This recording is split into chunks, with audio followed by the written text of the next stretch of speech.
ये कहानी है सरला की, जिनके घर में चाय पत्ती भी नाप तोल के डाली जाती थी। सरला बहुत ही कंजूस स्वभाव की थी। वो पैसे खर्च करने में बहुत हिचकिचाती थी। उसके लिए पैसे खर्च करना एक पाप था।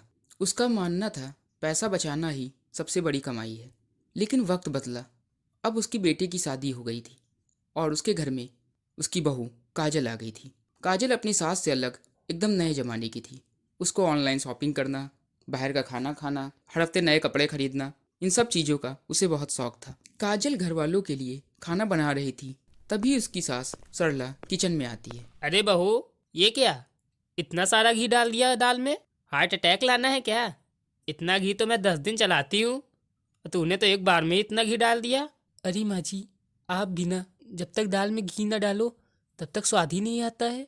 और घी तो सेहत के लिए बहुत अच्छा होता है।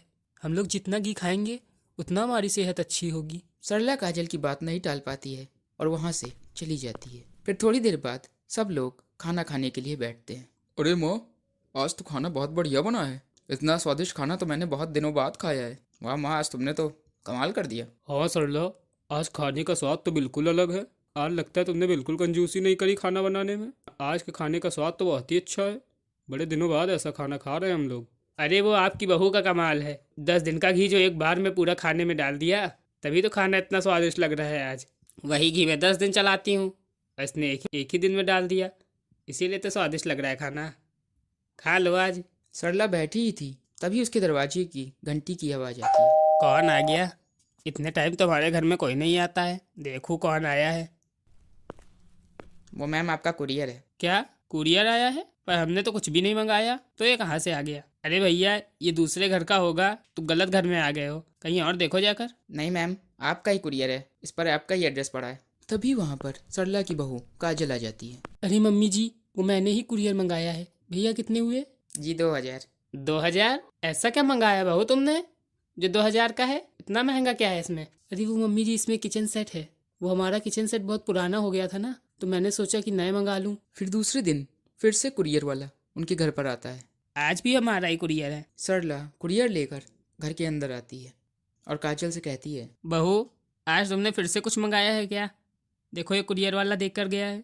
क्या है इसमें? कल ही तो तुमने मंगाया था कुछ। अरे वो मम्मी जी, मैंने घर के लिए पर्दे मंगाए हैं और सोफे के लिए कवर भी मंगाए हैं। वो सब बहुत पुराने और ओल्ड फैशन के लग रहे थे, इस वजह से मैंने मंगाए हैं। पर बहू, अभी मैं 2 महीने पहले ही तो लेकर आई थी नए। अरे वो मैंने सोचा कि मंगा लूँ, पुराने लग रहे थे। अच्छे पर्दे रहेंगे तो मोहल्ले में सब कहेंगे कि हमारा घर बहुत अच्छा है। और सरला सोचती है। अरे जब से बहू आई है तब से तो खर्चे के ऊपर खर्चे ही हो रहे हैं। ऐसा ही चलता रहा तो हमारी तो बहुत खर्चे हो जाएंगे। जितना ये खर्चा 2 दिन में कर रही है, उतना तो मैं महीने भर में भी नहीं करती। ये रोज कुछ ना कुछ मंगाती ही रहती है। आज शाम को अनिल से बात करनी पड़ेगी, ऐसे तो हम कंगाल हो जाएंगे। फिर शाम को अनिल ऑफिस से आ जाता है और सरला अनिल से कहती है। अरे अनिल, रुको जरा, मुझे तुमसे कुछ बात करनी है। हाँ मैं बोलो, क्या बात है। अरे बेटा, तू बहू को कुछ समझा। वो रोज कुछ ना कुछ मंगाती ही रहती है ऑनलाइन। कल ही उसने किचन सेट मंगाया था 2,000 का, और आज उसने पर्दे मंगाए हैं, वो भी इतने महंगे, जबकि मैं 2 महीने पहले ही पर्दे लेकर आई थी। तो उसको कुछ समझा, ऐसे तुम्हारे घर का खर्च बहुत ज़्यादा बढ़ जाएगा। अरे माँ, आप भी ना।